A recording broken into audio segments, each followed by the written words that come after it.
మన చుట్టూ ఉన్న ప్రపంచం చాలా వేగంగా మారిపోతోంది. వ్యాధులని జయించడం దగ్గర్నుంచి ప్రపంచ ఆకలిని తీర్చడం వరకు ఈ మార్పు వెనుకున్న ఒకే ఒక శక్తి బయోటెక్నాలజీ. ఇది మన భవిష్యత్తును తీర్చిదిద్దుతోంది. సరే, మరి అద్భుతమైన రంగంలోకి ఎలా అడుగుపెట్టాలి? దాని రహస్యాలేంటి? వాటన్నింటినీ ఈరోజు మనం తెలుసుకోబోతున్నాం. ముందుగా ఒక నంబర్ చూద్దాం. 2.4 ట్రిలియన్ డాలర్లు. 2028 నాటికి బయోటెక్నాలజీ మార్కెట్ సైజ్ ఇంత ఉండబోతోందని అంచనా. ఇది కేవలమేదో ఒక పెద్ద నంబర్ కాదు. ఇది అపారమైన అవకాశాలకు ఒక సూచిక, ఒక పెద్ద సముద్రం లాంటిది.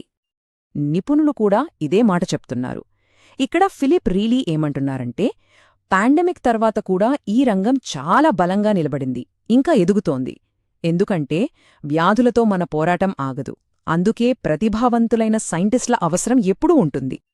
సరే, మన ప్రయాణం ఎలా ఉండబోతోందో ఒక్కసారి చూద్దాం. ముందుగా ఈ రంగం ఎదుగుదల గురించి, ఆ ట్రిలియన్ డాలర్ల కథ గురించి మాట్లాడుకుందాం. తర్వాత బయోటెక్ అంటే ఒకటే కాదు, అందులో ఎన్ని విభాగాలున్నాయో చూద్దాం. ఆ తర్వాత ఈ ఫీల్డ్లోకి రావాలంటే ఏం చదవాలి, ఏం నేర్చుకోవాలి, చివరగా ఈ పని మన ప్రపంచానికి ఎందుకు అంత ముఖ్యమో చర్చిద్దాం. ఇక మొదటి విభాగానికి వద్దాం. బయోటెక్ వృద్ధి. ఆ ట్రిలియన్ డాలర్ల సంఖ్య వెనుకున్న అసలు కథ వేరే ఉంది. అదేంటంటే నిజమైన, స్పష్టమైన ఉద్యోగ అవకాశాలు. వాటి గురించే ఇప్పుడు కొంచెం లోతుగా చూద్దాం.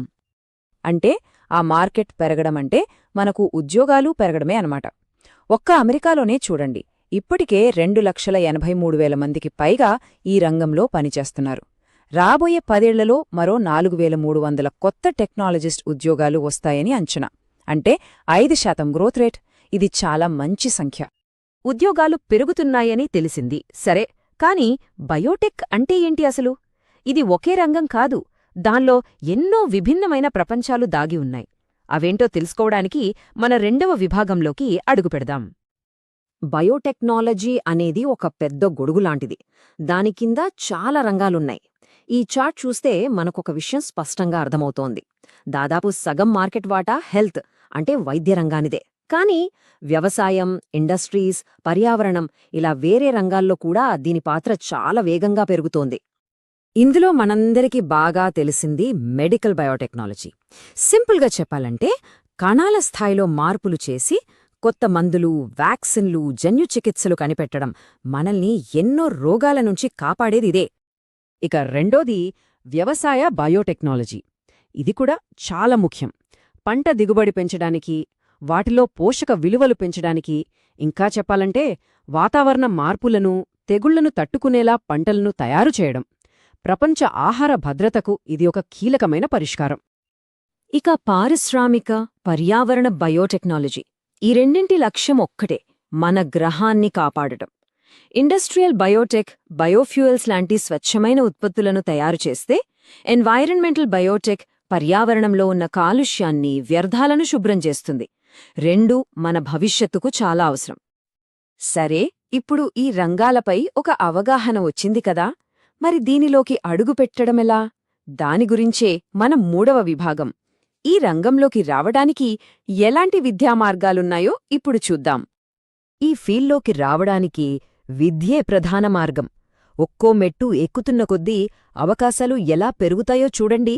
అసోసియేట్ డిగ్రీతో టెక్నీషియన్ రోల్స్, బ్యాచిలర్ డిగ్రీతో సైంటిస్ట్ లేదా టెక్నాలజిస్ట్గా కెరియర్ మొదలుపెట్టచ్చు. మాస్టర్స్ చేస్తే రీసెర్చ్ లీడర్ లేదా స్పెషలిస్ట్ అవ్వచ్చు. ఇక పీహెచ్డీతో స్వతంత్రంగా పరిశోధన చేసే సీనియర్ సైంటిస్ట్ స్థాయికి వెళ్లొచ్చు. సో ఇక్కడ ముఖ్యమైన విషయమేంటంటే, చదువు పెరిగే కొద్దీ అవకాశాలు, జీతాలు కూడా పెరుగుతాయి. ఈ టేబుల్ చూస్తే క్లినికల్ ల్యాబ్ టెక్నాలజిస్ట్ సగటు జీతం ఏటా $54,000 ఉంటే, అదే బయోమెడికల్ ఇంజనీర్ $92,000 వరకు. ఒక నేచురల్ సైన్సెస్ మేనేజర్ అయితే ఏకంగా $137,000 వరకు సంపాదించవచ్చు. గ్రోత్ కూడా చాలా బావుంది.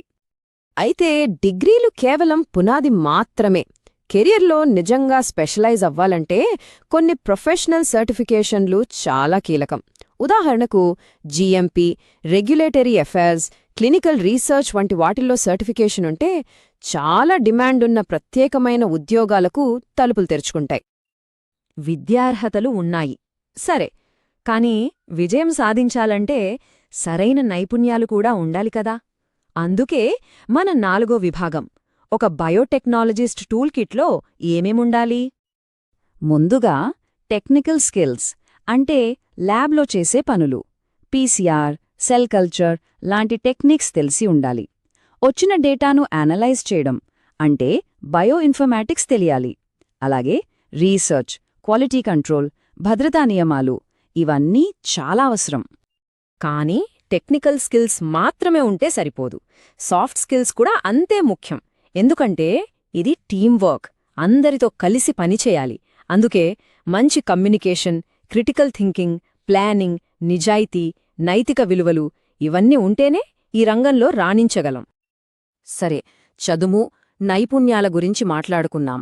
కానీ వీటన్నిటి వెనక ఉన్న అసలు ఉద్దేశ్యం ఏంటి? ఈ పని ఎందుకంత ముఖ్యం? మన చివరి 5వ విభాగానికి వచ్చేశాం. ఈ పని మనకు ఎలా ఒక అర్థవంతమైన భవిష్యత్తునిస్తుందో చూద్దాం. ఒక్కసారి ఆలోచించండి, బయోటెక్నాలజీ మన ప్రపంచంపై ఎంత పెద్ద సానుకూల ప్రభావాన్ని చూపుతుందో. ప్రాణాలు కాపాడే మందుల దగ్గర్నుండి, ఆకలిని తీర్చే పంటల వరకు, కలుషితమైన పర్యావరణాన్ని శుభ్రపరచడం నుంచి స్వచ్ఛమైన ఇంధనాన్ని తయారుచేయడం వరకు, ఇలా ఎన్నో అద్భుతమైన మార్పులకు ఇది కారణమవుతోంది. బయోటెక్నాలజీ ప్రపంచంలోని కొన్ని అతిపెద్ద సమస్యలకు పరిష్కారం చూపిస్తోంది. కాబట్టి అసలైన ప్రశ్న ఏమిటి?